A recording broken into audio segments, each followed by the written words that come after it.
अब इन तमाम चीजों के बीच ये खबर सामने आई कि बाइडेन जो है वो इजराइल जाएंगे, वो मिस्र के जो लोग हैं उनसे भी बात करेंगे, जॉर्डन जो है उससे भी बात करते नजर आएंगे। तमाम जो लोग हैं वो एक साथ बात करेंगे। और एंटनी ब्लिंकन जब गए थे तो 8 घंटे की लगातार वार्ता हुई थी। अब क्या कुछ अपडेट है और फिलहाल बाइडेन इन तमाम चीजों पर किस तरह से बीच का एक वो बनने वाले हैं यहाँ पर? बिल्कुल निहारिका, देखिए कल बाइडेन का इजराइल का दौरा है। कल बुधवार के दिन बाइडेन इजराइल के दौरे पर रहने वाले हैं। इस दौरान वो इजिप्ट भी जाएंगे और इजिप्ट के वहाँ के जो राष्ट्राध्यक्ष हैं उनसे भी मुलाकात करने वाले हैं। ये जो दौरा है इसको काफी अहम माना जा रहा है। इसलिए अहम है क्योंकि 11 दिन हो गए हैं इजराइल और फिलिस्तीन के बीच जो युद्ध चल रहा है, इजराइल और हमास के बीच जो युद्ध चल रहा है वो जारी है और ये बढ़ता ही चला जा रहा है। समुद्र इसके हवाई जहाज से हमले, आसमानी हमले से लेकर समुद्र से हमले से लेकर जमीनी अटैक तक इजराइल चौतरफा हमला हमास पर, गाजा पट्टी पर कर रहा है। और इस बीच जो है बाइडेन का इजराइल दौरा काफी मायनों में अहम हो जाता है क्योंकि इजराइल जो है वो अब बिल्कुल भी पीछे हटने के मूड में नहीं है। उसने कह दिया कि जब तक हम दुश्मन को खत्म नहीं कर देंगे तब तक हम बिल्कुल भी शांत नहीं बैठने वाले हैं। कुल मिला के हमास का खात्मा, देखो इजराइल ने एक चीज बिल्कुल, नेतन्याहू ने एक चीज बिल्कुल साफ कर दी है कि हम बिल्कुल शांत नहीं बैठेंगे। हमास के खात्मे के बाद ही हम शांत बैठेंगे। गाजा पट्टी हमें नहीं चाहिए, हमें गाजा पट्टी पर कब्जा भी नहीं करना है। सिर्फ और सिर्फ हमास का खात्मा हमारा मकसद है क्योंकि जो उसने बर्बरता की है, जिस तरीके से उसने लोगों को किडनैप कर रखा है। सबसे बड़ी चीज है कि कम से कम 200 लोगों को बंधक बना के रखा हुआ है। अभी भी इजराइल के 200 लोगों को हमास ने बंधक बनाया हुआ है, जिसको लेकर इजराइल ये जंग लड़ रहा है। और उसका कहना है कि जब तक हम अपने लोगों को छुड़ा नहीं लेंगे, क्योंकि उसके पास बहाना है कि भैया हमारे जो लोग हैं वो बंधक बनाए हुए हैं और हम उनको छुड़ाने के लिए युद्ध कर रहे हैं। हमारा गाजा पट्टी पर कब्जा करने का कोई भी कुछ भी मतलब, हमारा मन ये नहीं है कि हम गाजा पट्टी पर कब्जा करेंगे, लेकिन हमारा सिर्फ मकसद इतना है कि हम हमास का खात्मा चाहते हैं।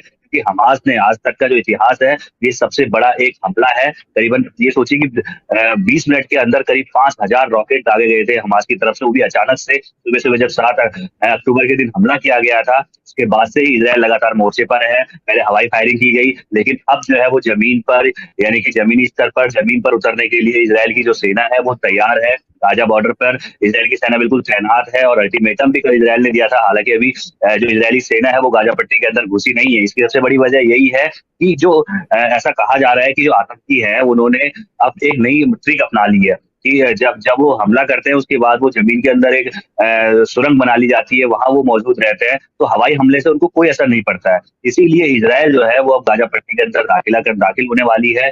इजराइल ने इसीलिए जो है लेबनान से भी एक तरफ तो गाजा पट्टी को, आधा गाजा पट्टी खाली करने के लिए बोल दिया, वहीं दूसरी तरफ लेबनान को भी करीबन 2 किलोमीटर का जो एरिया है उसे खाली करने के लिए जो इजराइल है उसने चेतावनी दे दी है कि जो 2 किलोमीटर लेबनान है उसे खाली किया जाए और जो गाजा है उसको करीबन आधा पूरा गाजा है उसको खाली किया जाए, क्योंकि हम आतंक का खात्मा चाहते हैं और इस बार हम आतंक का खात्मा किए बिना रुकने वाले नहीं है। जी निहारिका।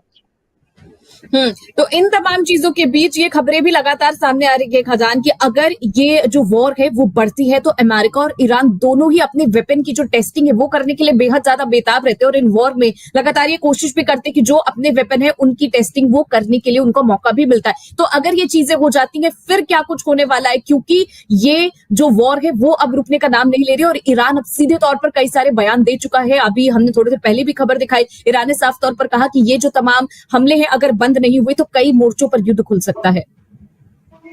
बिल्कुल, देखिए एक चीज तो साफ है कि अमेरिका के बारे में जो कहा जाता है हमेशा कि अमेरिका अगर कोई भी युद्ध हो रहा है, किसी भी देश के बीच युद्ध होता है तो अमेरिका की उसमें भूमिका बिल्कुल रहती है। अमेरिका उसमें हस्तक्षेप करता है और अमेरिका के बारे में ये कहा जाता है कि किसी भी युद्ध पर अमेरिका व्यापार करता है, अपने जो हथियार है उसकी प्रदर्शनी करता है कि देखिए हमारे हथियार ऐसे, हमने उसको मार गिराया हमारे हथियार से।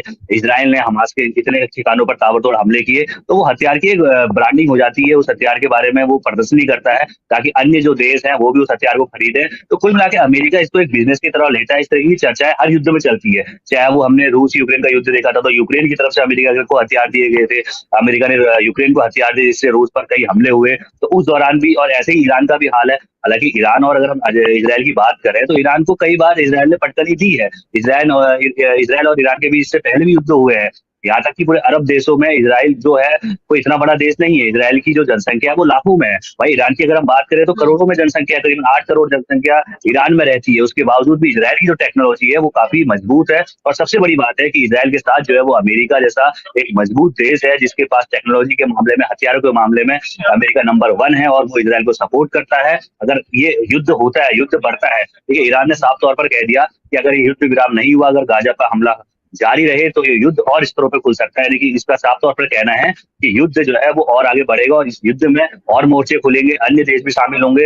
रूस के जो राष्ट्रपति है व्लादिमीर पुतिन, उन्होंने भी ईरान के जो राष्ट्राध्यक्ष है उनसे फोन पर बातचीत की थी और उन्होंने साफ तौर पर उसके बाद ईरान ने खुली धमकी दी थी कि अगर यह युद्ध नहीं रुकता है तो भाई इसमें और मोर्चे खुलेंगे, उसके बाद और देश में इन्वॉल्व होंगे और ये महाविनाश की ओर पूरी दुनिया को लेकर जाएगा। एक तरीके से युद्ध रुकना चाहिए, लेकिन सीधे तौर पर ये युद्ध जो है वो दो देशों के बीच नहीं है। हमें सबसे पहले ये समझना होगा, ये युद्ध दो देशों के बीच नहीं है, ये युद्ध सिर्फ आतंक के खिलाफ है और हमास के खिलाफ है। साफ कर चुका है कि हमें गाजा पट्टी नहीं चाहिए। एक तौर पर आप देखेंगे तो 2005 तक गाजा पट्टी पर इजराइल का ही कब्जा था, इजराइल उसे जीत चुका था, लेकिन उसके बाद 2005 में इजराइल खुद ही उसको छोड़कर चला गया कि लीजिए ये फिलिस्तीन के लोग यहाँ रहते हैं, वो फिलिस्तीन के लोग हैं, वो उनकी आबादी, उनकी जनसंख्या यहाँ ज्यादा है, तो इसलिए वो उनके हवाले उनको करके छोड़ के चला गया। लेकिन उसके बाद वहां पे हमास की एंट्री होती है, हमास का कब्जा होता है और हमास का जो ईरान के द्वारा ही हमास को फंडिंग की जाती है और इसीलिए की जाती है ताकि इजराइल को दबाया जा सके। और उसके बाद जब 7 अक्टूबर को जो कायराना हरकत की